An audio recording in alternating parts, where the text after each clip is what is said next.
के online platform में आप सभी का मोस्ट वेलकम है। तो गाइस, आज की क्लास में हम लोग कुछ महत्वपूर्ण टॉपिक पे डिस्कशन करेंगे। जैसा कि हम लोग सेल के बारे में डिस्कशन कर रहे थे, तो सेल्स में हम लोगों ने बहुत सारी चीजें कवर कर ली थी, जैसा कि माइटोकॉन्ड्रिया, ठीक है, राइबोसोम्स और सेल्स के बहुत सारे कंपोनेंट्स के बारे में भी हम लोगों ने कवर कर लिया था, है ना। तो आज की क्लास में हम लोगों को जो पढ़ना है मैम, वो क्या है मैम? वो हम लोगों को पढ़ना है इंडोप्लाज्मिक रेटिकुलम। मैम, ये इंडोप्लाज्मिक रेटिकुलम क्या होता है? इंडोप्लाज्मिक रेटिकुलम मैम क्या होता है, ठीक है। और सबसे पहले मैं आपको बता दे रही हूँ कि अगर आप हमारी वीडियो को देख रहे हैं तो सबसे पहले आप हमें कमेंट करके बताएं कि आप किस एग्जाम के लिए बैठे हुए हैं। आपको वन डेज एग्जाम में कौन सा एग्जाम देना है? जैसे कि बहुत सारे एग्जाम आए हैं, अभी एक जेडी कांस्टेबल का भी आया है, ठीक है। तो आपको कौन सा एग्जाम देना है, किस एग्जाम के लिए आप प्रिपरेशन करना चाहते हैं? जो ज्यादा स्टूडेंट होंगे हमारे जिस एग्जाम के, मैं उस एग्जाम को टारगेट करूंगी। वैसे आपका लगभग सिलेबस मिलता जुलता रहता है, लेकिन फिर भी अगर मुझे एक आप लोग कमेंट करके बताओगे तो मैं वो एग्जाम के लिए ज्यादा टारगेट करूंगी, ठीक है। चलिए, तो आज की क्लास में हम लोग क्या पढ़ेंगे? आज की क्लास में मैम हम लोग पढ़ने वाले हैं इंडोप्लाज्मिक रेटिकुलम। तो स्वागत है आप सभी का अपना प्यारा सा यूट्यूब चैनल त्रिशांत एकेडमी में, ठीक है। चलिए, तो देखिए क्या होता है ये इंडोप्लाज्मिक रेटिकुलम। सबसे पहले हमें इस इंडोप्लाज्मिक रेटिकुलम के बारे में जानना है। तो सबसे पहले मैम हम बता दें, शॉर्ट में हम लोग इसे ER के नाम से जानते हैं। हमारा जो क्वेश्चन पूछता है वो पूछता है कि ER क्या होता है ना। ER से भी पूछ लेता है, तो आपको कंफ्यूजन नहीं होना है। ER का मतलब होता है इंडोप्लाज्मिक रेटिकुलम, इंडोप्लाज्मिक रेटिकुलम। अब मैम ये होता क्या है, इसके बारे में अगर हम डिस्कशन करें, ठीक है, तो इंडोप्लाज्मिक रेटिकुलम होता क्या है, इंडोप्लाज्मिक रेटिकुलम कहते किसको है, ठीक है, इसका क्या अर्थ होता है मैम, इससे संबंधित जो हमारे प्रश्न पूछे जाते हैं वो किस टाइप से प्रश्न होते हैं, सारी चीजें मैम हमें बताइए, ठीक है। चलिए, तो उससे पहले मैं आप लोगों को इन सारी चीजों के बारे में बताऊं, उससे पहले एक पॉइंट आप लोगों को बता दूं कि आप त्रिशांत एकेडमी का अगर ऐप अभी तक डाउनलोड नहीं किए तो जल्दी से आप ऐप डाउनलोड करिए और हमारे साथ लाइव जुड़े रहिए, ठीक है। चलिए, तो सबसे पहले देखिए इंडोप्लाज्मिक रेटिकुलम, ये इंडोप्लाज्मिक पूरा एक ही है, रेटिकुलम अलग होता है, ठीक है। इस इंडोप्लाज्मिक का मतलब क्या होता है और रेटिकुलम का क्या मतलब होता है, सबसे पहले आप लोगों को ये समझना है। इंडोप्लाज्म का मतलब क्या होता है, ठीक है, मैं आप लोगों को यहाँ पे लिख कर बता दे रही हूँ। इंडोप्लाज्म का मतलब क्या होता है? इंडोप्लाज्म का मतलब होता है बच्चा जीव द्रव्य, ठीक है, क्या? जीव द्रव्य। और मैम रेटिकुलम का मतलब क्या होता है, ठीक है, रेटिकुलम का मतलब क्या होता है? तो रेटिकुलम का मतलब होता है जाल या जालिका, जाल या जालिका। मतलब इंडोप्लाज्मिक रेटिकुलम एक मैम जाल और जालिका है, ठीक है। हम इसे क्या कहते हैं मैम? हम इसे एक बात बोलते हैं, एक नाम बोलते हैं। क्या नाम देते हैं? इंडोप्लाज्मिक रेटिकुलम को हम सिस्टम ऑफ मेम्ब्रेन बोलते हैं। क्या बोलते हैं? सिस्टम ऑफ मेम्ब्रेन बोलते हैं। सिस्टम ऑफ मेम्ब्रेन क्यों बोलते हैं, ठीक है, सिस्टम ऑफ मेम्ब्रेन क्यों बोलते हैं? तो मैम सिस्टम ऑफ मेम्ब्रेन इसलिए बोलते हैं क्योंकि मैम ये क्या होता है, जाल और जालिका, जालिका से बना होता है, ठीक है, इसलिए इसको सिस्टम ऑफ मेम्ब्रेन कहा जाता है। हिंदी में अगर हम लोग बात करें मैम, तो हिंदी में अगर हम लोग बात करेंगे तो झिल्लियों का तंत्र, ठीक है, झिल्लियों का तंत्र, झिल्ली का तंत्र कहा जाता है, ठीक है, या आप कह सकते हो कि झिल्लियों का तंत्र इसे कहते हैं। क्वेश्चन हमारा मैम यही से पूछा जाता है कि ऐसे कोशिकाओं का नाम बताइए जिसे सिस्टम ऑफ मेम्ब्रेन कहा जाता है। तो आपको आंसर देना है इंडोप्लाज्मिक रेटिकुलम। इंडोप्लाज्मिक रेटिकुलम को हिंदी में क्या बोलते हैं? तो आपको बताना है अंतःप्रद्वी जालिका, अंतःप्रद्वी जालिका। क्या बोलते हैं? अंतःप्रद्वी जालिका, ठीक है। इतने पॉइंट्स आप लोग याद रखेंगे, ये आपके एग्जाम पॉइंट के लिए बहुत ही ज्यादा इंपॉर्टेंट है। पहला पॉइंट तो आपके लिए सबसे एग्जाम पर इंपॉर्टेंट है। इंडोप्लाज्मिक रेटिकुलम की खोज किसने की थी? अगर हम इसके बारे में बात करें, इसके डिस्कवर्ड के बारे में बात करें, तो एक पोर्टर नामक वैज्ञानिक थे, जिन्होंने इंडोप्लाज्मिक रेटिकुलम की खोज की थी। इंडोप्लाज्मिक रेटिकुलम के बारे में स्टडी किया था और इसके बारे में इन्होंने बताया था, ठीक है। याद रखेंगे आप सभी। सेल मेम्ब्रेन और न्यूक्लियस, इंडोप्लाज्मिक जो हमारा होता है, वो कहाँ पे होता है? इंडोप्लाज्मिक रेटिकुलम जो हमारा है वो होता कहाँ पे है मैम, ये हमें बता दीजिए। तो आप लोगों ने क्या पढ़ा था? आप लोग क्या पढ़ रहे हो मैम? हम लोग सेल पढ़ रहे हैं, सेल के पास क्या है मैम? सेल के पास मैम एक केंद्रक है। ये कहाँ पे होता है मैम? सेल के बीच में होता है। और केंद्रक में मैम आपने क्या बताया था? केंद्रक में भाई DNA RNA भी उपस्थित होते हैं। इसके बारे में हमने पहली या सेकंड क्लास में ही डिस्कशन कर लिया था। हम लोगों को जानना है मैम इंडोप्लाज्मिक रेटिकुलम कहाँ होता है। तो इंडोप्लाज्मिक रेटिकुलम की बात करें तो मैम ये सेल है, और सेल के जो बाहरी आवरण इसे हम लोग बोलते हैं मेम्ब्रेन, मतलब कि कोशिका झिल्ली, ठीक है, मेम्ब्रेन बोलते हैं, ठीक है। इसको क्या बोलते हैं, मेम्ब्रेन बोलते हैं, झिल्ली बोलते हैं। अब मैम ये मैम कोशिका है और ये कोशिका की झिल्ली है, ये भी कोशिका की झिल्ली है। तो आप कह सकते हो कि क्या कह सकते हो, न्यूक्लियर मेम्ब्रेन और सेल मेम्ब्रेन के बीच में, न्यूक्लियर मेम्ब्रेन और सेल मेम्ब्रेन के बीच में मैम क्या होता है, क्या होता है आप लोग को बताना है मैम, एंडोप्लाज्मिक रेटिकुलम होता है। किसके बीच में मैम, न्यूक्लियर मेम्ब्रेन, ठीक है, मतलब न्यूक्लियस मेम्ब्रेन और सेल मेम्ब्रेन के बीच में, ठीक है। क्या हमारा होता है मैम, हमारा होता है एक एंडोप्लाज्मिक रेटिकुलम होता है। क्या होता है आप लोग बताओगे मैम, एंडोप्लाज्मिक रेटिकुलम होता है, ठीक है। ये पॉइंट्स आप लोग को बताना है कि सेल मेम्ब्रेन और न्यूक्लियर मेम्ब्रेन, ठीक है, न्यूक्लियर के बीच में एक जाल होता है जिसे हम लोग क्या कहते हैं, जिसे मैम हम लोग एंडोप्लाज्मिक रेटिकुलम कहते हैं। इतने पॉइंट्स आप लोगों को बता देना है। अब देखिए, एंडोप्लाज्मिक रेटिकुलम हमारे दो होते हैं, ठीक है, एंडोप्लाज्मिक रेटिकुलम हमारे दो होते हैं, ठीक है। दो का मतलब दो प्रकार के होते हैं, ठीक है।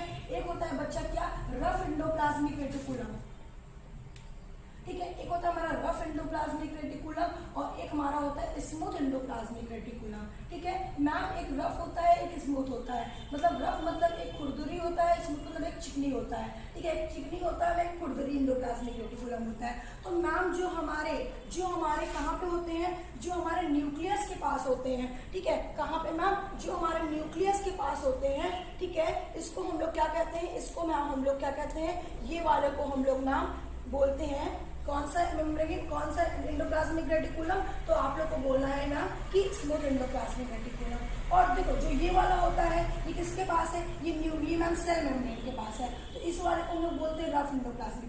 ये केंद्रक के नजदीक है, इसको हम लोग बोलते हैं स्मूथ एंडोप्लाज्मिक। जब मैं आपको उसके टाइप्स पढ़ाऊंगी ना तब मैं उसको वहां पे बताऊंगी, अभी आप वहां पे मत जाओ। अभी इतना ध्यान दो कि हमारा एंडोप्लाज्मिक रेटिकुलम कहाँ होता है, तो ma'am endoplasmic reticulum cell membrane और न्यूक्लियस के बीच में एक जाल होता है, जालिका होता है, जिसे हम लोग एंडोप्लाज्मिक रेटिकुलम नाम देते हैं। इतने पॉइंट्स आप लोगों को याद हुए, इतने पॉइंट्स आप लोगों को कवर हुए, ठीक है। ये आपके लिए बहुत ही ज्यादा मेन पॉइंट है, बहुत ही ज्यादा इंपॉर्टेंट है, ठीक है। चलिए अब हम लोग नेक्स्ट पॉइंट बात करते हैं। नेक्स्ट पॉइंट हमारा क्वेश्चन क्या बनता है मैम, ठीक है, आपने 3 क्वेश्चन हमें बता दिया। क्या क्या बताया, हमने बताया कि एंडोप्लाज्मिक रेटिकुलम की खोज किसने की थी, पोर्टर नामक वैज्ञानिक ने की थी। एंडोप्लाज्मिक रेटिकुलम को क्या कहते हैं, तो मैम सिस्टम ऑफ मेम्ब्रेन कहते हैं, ठीक है। अब हम लोग मैम एंडोप्लाज्मिक रेटिकुलम के बारे में क्या क्या चीजें जानेंगे, तो अब हम लोगों को जो जानना है मैम वो ये जानना है कि आरबीसी को छोड़कर मैम, ये आरबीसी को छोड़कर, आरबीसी बोले तो क्या, आरबीसी बोले तो मैम रेड ब्लड सेल्स, है ना,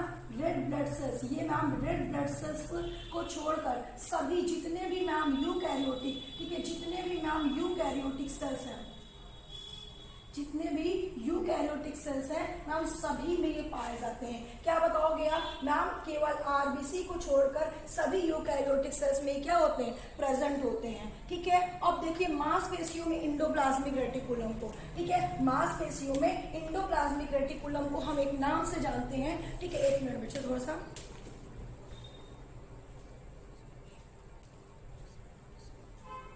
ठीक है। मैंने क्या बताया, मैंने बताया कि मांसपेशियों में, याद रखिएगा क्या क्या पॉइंट्स बता रहे हैं हम आपको, ध्यान से समझिएगा। मांसपेशियों में एंडोप्लाज्मिक रेटिकुलम को हम लोग सार्कोसोम के नाम से जानते हैं। क्या जानते हैं, सार्कोसोम के नाम से इसे जानते हैं। क्वेश्चन पूछा जाता है कि मांसपेशियों में एंडोप्लाज्मिक रेटिकुलम को किस नाम से जाना जाता है, तो आपको आंसर बताना है कि इसको हम लोग सार्कोसोम के नाम से जानते हैं, ठीक है। ये कहाँ पे नहीं पाया जाता, ये रेड ब्लड सेल्स में नहीं पाया जाता मैम, और सभी यूकैरियोटिक कोशिकाओं में पाया जाता है, ठीक है। उसके बाद ये मांसपेशियों में इसको किस नाम से जानते हैं मैम, तो इसको हम लोग सार्कोसोम के नाम से जानते हैं। और मैम इसमें कैल्शियम की मात्रा अधिक होती है, किसकी मात्रा अधिक होती है, तो मैम इस वाले में कैल्शियम की मात्रा अधिक होती है, ठीक है। क्या बताएंगे मैम, इसमें कैल्शियम की मात्रा अधिक होती है, ठीक है। कंकाल व हृदय की मांसपेशियों में जो स्थित होती है, जो नलिकाएं होती हैं, ठीक है, वो क्या होती हैं मैम, वो मांसपेशियों का उद्दीपन का संचरण करती है। ये वाला पॉइंट्स मैं आप लोगों को बाद में बताऊंगी। अभी आप लोगों को क्या क्या पॉइंट्स याद रखना है, अभी आप लोगों को याद रखना है कि मैम एंडोप्लाज्मिक रेटिकुलम को हम लोग क्या कहते हैं, NER के नाम से जानते हैं। इसको हिंदी में अंतःप्रथवी जालिका बोला जाता है। एंडोप्लाज्मिक रेटिकुलम की खोज मैम रफ एंडोप्लाज्मिक रेटिकुलम की खोज पोर्टर नामक वैज्ञानिक ने की थी। एंडोप्लाज्मिक रेटिकुलम को मैम हम लोग क्या बोलते हैं, हम लोग सिस्टम ऑफ मेम्ब्रेन, झिल्लियों का तंत्र कहते हैं, ठीक है।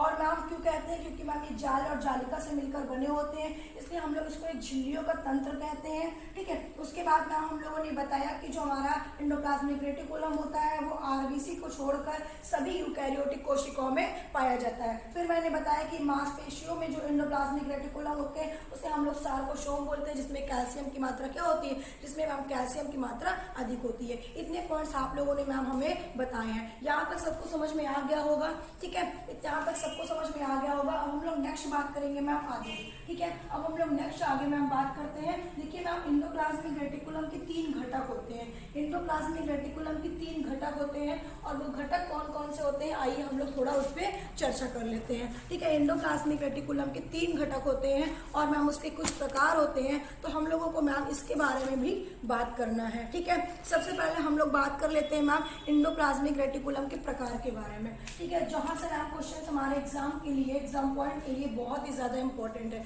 ठीक है। तो टाइप्स ऑफ एंडोप्लाज्मिक रेटिकुलम क्या पढ़ना है आप लोगों को, आपको पढ़ना है ma'am types of endoplasmic reticulum. ER का मतलब समझ रहे हैं, एंडोप्लाज्मिक रेटिकुलम। तो 2 प्रकार के होते हैं आपके, कौन कौन से होते हैं, एक मैंने आपको बताया कि स्मूथ एंडोप्लाज्मिक रेटिकुलम होता है और एक मैंने आपको बताया क्या, एक मैम होता है हमारा रफ एंडोप्लाज्मिक रेटिकुलम, ठीक है, रफ एंडोप्लाज्मिक रेटिकुलम। तो ये 2 होते हैं, एक स्मूथ होते हैं और एक रफ होते हैं, ठीक है।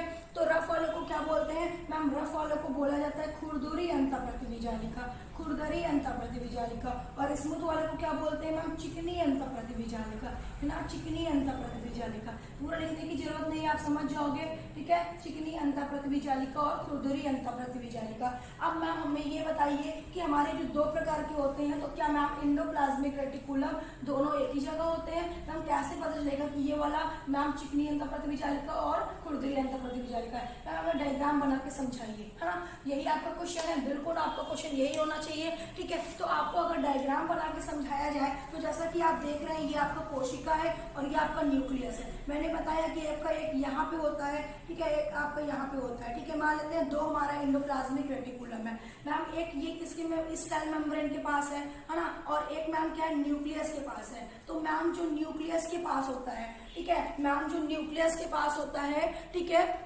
वो कौन सा होता है, वो वाला मैम रफ एंडोप्लाज्मिक रेटिकुलम होता है। याद रखेंगे, जो न्यूक्लियस के पास होता है वो मैम रफ एंडोप्लाज्मिक रेटिकुलम होता है और जो मैम सेल मेम्ब्रेन के पास होता है वो स्मूथ एंडोप्लाज्मिक रेटिकुलम होता है। शॉर्ट में मैंने लिख दिया RER का मतलब रफ एंडोप्लाज्मिक रेटिकुलम, SER का मतलब स्मूथ एंडोप्लाज्मिक रेटिकुलम। तो इतने पॉइंट्स को आप बता दोगे बहुत ही आसानी से। क्या बताओगे, हम मैम बताएंगे कि जो मैम न्यूक्लियस के पास होता है वो रफ एंडोप्लाज्मिक रेटिकुलम होता है, मतलब खुरदरी अंतःप्रतिविजालिका होता है, और जो मैम स्मूथ होता है वो क्या होता है, स्मूथ वाला मैम चिकनी अंतःप्रतिविजालिका होता है, ठीक है। इतने पॉइंट्स आप लोग बता दोगे, बिल्कुल बता देंगे मैम, कोई डाउट नहीं है, ठीक है। जो न्यूक्लियस के पास होता है, ठीक है, वो ज्यादा स्टेबल होता है। याद रखेंगे, जो न्यूक्लियस के पास होता है, मतलब जो केंद्रक वाला होता है, जो इसके नजदीक होता है, वो ज्यादा स्टेबल होता है मैम, है ना, ज्यादा मतलब क्या होता है, स्टेबल होता है। और मैम ये वाला इसकी तुलना में क्या होता है मैम, ये वाला इसकी तुलना में क्या होता है, कम होता है, ठीक है। और मैम देखिए मैम, जो ये हमारा रफ एंडोप्लाज्मिक रेटिकुलम होता है, ठीक है, वो उसमें क्या होता है मैम, उसके पास मैम राइबोसोम होते हैं, ठीक है। उसके पास मैम मतलब राइबोसोम का मतलब ये कि बच्चा आपको याद होगा, आपने पढ़ा होगा क्या मैम, राइबोसोम पढ़ा होगा। तो जब मैंने राइबोसोम आपको पढ़ाया था तो राइबोसोम में हमने आपको बताया था कि जो राइबोसोम होते हैं वो क्या होते हैं, अंतःप्रतिविजालिका के ऊपर कण टाइप के लगे होते हैं, छोटे छोटे दानेदार मैम क्या होते हैं, लगे होते हैं। मैंने बताया था एंडोप्लाज्मिक रेटिकुलम में राइबोसोम होता है और ऊपर मैम ऐसे ऐसे लगे होते हैं इसमें, ठीक है। मैंने ये पॉइंट आपको बताया था। तो आप याद कर, आपको ये ध्यान देना है कि कौन सा एंडोप्लाज्मिक रेटिकुलम लगा होता है मैम, रफ वाला या स्मूथ वाला, आपको ये पॉइंट ध्यान देना है, रफ वाला या स्मूथ वाला, है ना। तो इस वजह से आपको ये पॉइंट्स ध्यान देना है। अच्छा, तो मैम आपको बताना है कि जो रफ एंडोप्लाज्मिक रेटिकुलम होते हैं वो ज्यादा स्टेबल होते हैं। तो रफ एंडोप्लाज्मिक रेटिकुलम में क्या होता है मैम, राइबोसोम उपस्थित होते हैं। यही पॉइंट मैंने बताया कि रफ एंडोप्लाज्मिक रेटिकुलम में क्या होते हैं मैम, राइबोसोम उपस्थित होते हैं। अब जब मैम इसमें राइबोसोम उपस्थित होते हैं तो मैम ये प्रोटीन का निर्माण भी करते होंगे। जब इसमें राइबोसोम उपस्थित होते हैं तो मैम इसमें प्रोटीन भी पाई जाती होगी, क्योंकि मैम राइबोसोम क्या करता है, राइबोसोम प्रोटीन का निर्माण करता है। अगर यहाँ पे डिफरेंट पूछा जाए तो आप डिफरेंट यही बताओगे कि इसमें राइबोसोम उपस्थित होते हैं, इसमें राइबोसोम नहीं होते हैं, ठीक है, और मैम इसमें अब्सेंट होते हैं, अब्सेंट होते हैं। मैम जब ये अब्सेंट होते हैं तो इसमें कोई भी प्रोटीन नहीं होने वाली, क्योंकि मैम जब राइबोसोम ही नहीं है तो राइबोसोम ही तो होता है जो प्रोटीन का निर्माण करता है। तो मैम इसमें प्रोटीन का निर्माण भी हुआ, प्रोटीन का सिंथेसिस भी हुआ, और मैम इसमें राइबोसोम भी हुए। लेकिन मैम यहाँ पे हमारा जो स्मूथ एंडोप्लाज्मिक रेटिकुलम है उसमें ना कोई राइबोसोम है मैम, और ना ही कोई प्रोटीन बनने वाली है।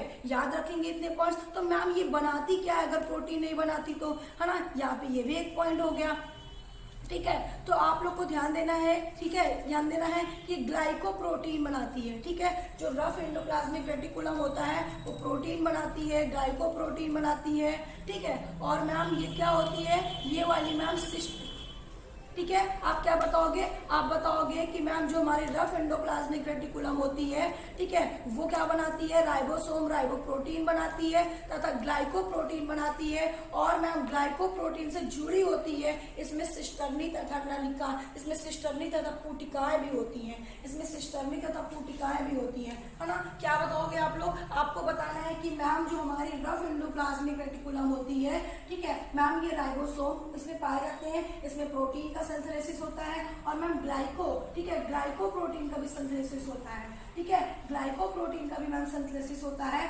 और मैम ये क्या, मैम ये पुटिकाएं और क्या, सिस्टर्नी, ठीक है, सिस्टर्नी और पुटिकाएं से मैम जुड़ी होती है। किससे जुड़ी होती है, सिस्टर्नी और पुटिकाएं से जुड़ी होती है, ठीक है। आप कहोगे कि मैम ये सिस्टर्नी पुटिकाएं क्या होती हैं, तो मैं आपको बता दूं कि सिस्टर्नी पुटिकाएं के बारे में अगर हम बात करें, ठीक है, तो मैम ये एंडोप्लाज्मिक रेटिकुलम के घटक होते हैं, ठीक है, एंडोप्लाज्मिक रेटिकुलम के घटक होते हैं, ठीक है। और जो मैम ये घटक होते हैं ये किसमें होते हैं, तो मैम ये हमारे रफ एंडोप्लाज्मिक रेटिकुलम में सिस्टर्नी होती है और पुटिकाएं होती हैं जो जुड़ी होती हैं। और मैम जो स्मूथ एंडोप्लाज्मिक रेटिकुलम होता है उसमें मैम नलिकाएं जुड़ी होती हैं, उसमें मैम नलिकाएं जुड़ी होती हैं। तो तीन घटक होते हैं, सिस्टर्नी, पुटिकाएं और नलिकाएं। तो सिस्टर्नी और पुटिकाएं मैम रफ एंडोप्लाज्मिक रेटिकुलम में होते हैं, और मैम स्मूथ एंडोप्लाज्मिक रेटिकुलम में ओनली नलिकाएं होती हैं। क्या होती है, नलिकाएं होती हैं, ठीक है। इतने पॉइंट्स आपको कवर हो गए, इतने पॉइंट्स आपके कवर हो गए कि नहीं, जल्दी से एक बार कमेंट करके बताइए कि आप सभी को समझ में आ रहा है कि नहीं,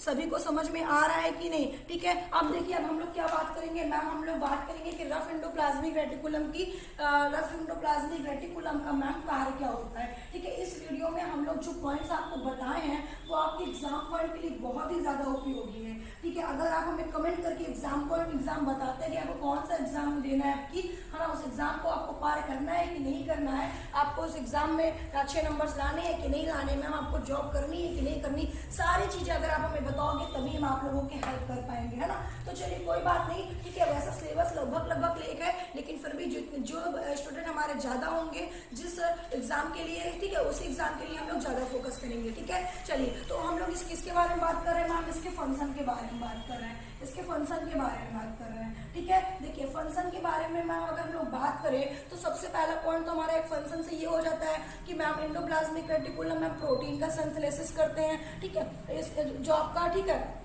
मैंने बताया मैम जो स्मूथ एंडोप्लाज्मिक रेटिकुलम होते हैं वो एस्कॉर्बिक एसिड को सिंथेसिस करते हैं, ठीक है। रफ वाला तो आप लोगों ने देखा कि प्रोटीन सिंथेसिस करते हैं, लेकिन जो स्मूथ वाला होता है मैम वो क्या करता है, एस्कॉर्बिक एसिड को, ठीक है। एस्कॉर्बिक एसिड को बात करें तो मैम एस्कॉर्बिक एसिड को, ठीक है, ये क्या करते हैं, एस्कॉर्बिक अम्ल को मैम सिंथेसिस करते हैं। कौन से वाले मैम, स्मूथ वाले। और अगर मैम ये रफ वाले की बात करें तो मैम ये प्रोटीन सिंथेसिस करते हैं, ये क्या करते हैं, प्रोटीन संश्लेषित करते हैं। और मैम स्मूथ वाले जो होते हैं वो हमारे एस्कॉर्बिक अम्ल संश्लेषित करते हैं, ठीक है। उसके बाद क्या बताओगे मैम आप बताओगे कि smooth endoplasmic vitamin A retina के वर्णकों का निर्माण करती है, ठीक है। स्मूथ वाले का क्या बताओगे, स्मूथ वाला का नेक्स्ट पॉइंट बताओगे कि मैम ये क्या करती है, मैम ये विटामिन ए, ठीक है, विटामिन ए बच्चा याद रखेंगे, विटामिन ए में मैम रेटिना के वर्णकों पर, ठीक है, विटामिन ए के रेटिना के वर्णकों पर मैम रेटिना के वर्णकों का निर्माण करती है,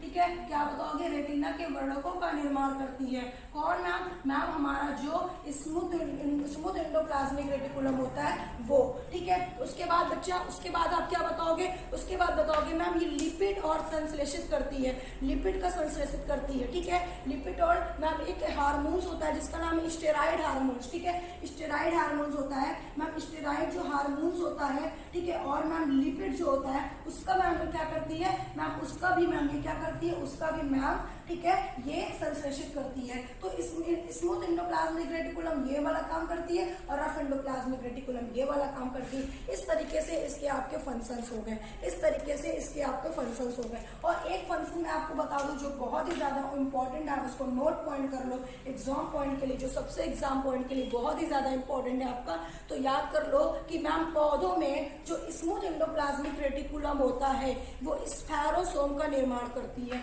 किसका, स्फेरोसोम का निर्माण करती है। आप बता दोगे कि मैम यहाँ पे लिख दे रहे हैं स्फेरोसोम का निर्माण करती है, ठीक है, स्फेरोसोम का। याद रखेंगे आप लोग किसका निर्माण करती है, कौन मैम, मैम आपकी जो स्मूथ एंडोप्लाज्मिक रेटिकुलम होती है वो मैम पौधों में, वो मैम पौधों में किसका निर्माण करती है मैम, पौधों में, ठीक है, पौधों में मैम वो स्फेरोसोम का निर्माण करती है। इस तरीके से आपका ये फंक्शन हो गया जो आपके एग्जाम पॉइंट के लिए बहुत ही ज्यादा इंपॉर्टेंट है। आपका एंडोप्लाज्मिक रेटिकुलम यहीं पे फिनिश होता है। और हम लोग देखो एमसीक्यूज आप लोगों को मिल जाएंगे, ठीक है, तब मिलेंगे आपको जब हमारे आप ऐप डाउनलोड करेंगे और ऐप के माध्यम से हमारे साथ लाइव करेंगे, आप क्लास ज्वाइन करेंगे। क्या प्रोसेस है इसका, वो सारे प्रोसेस आपको बता दिए जाएंगे, ठीक है। अब ऐप डाउनलोड करिए और नीचे कॉन्टेक्ट नंबर डिस्क्रिप्शन पे लिंक होगा आपका ऐप का, तो वहां से आपको सारी इन्फॉर्मेशन मिल जाएगी। या फिर आपको एडमिशन लेना है हमारे त्रिशांत एकेडमी में तो आप हमें कमेंट करके जरूर बताएं, ठीक है। चलिए, तो आज की क्लास हम लोग यहीं पे खत्म करते हैं। नेक्स्ट क्लास हम लोग बात करेंगे नेक्स्ट ऑर्गेनल्स के साथ। Okay, thank you.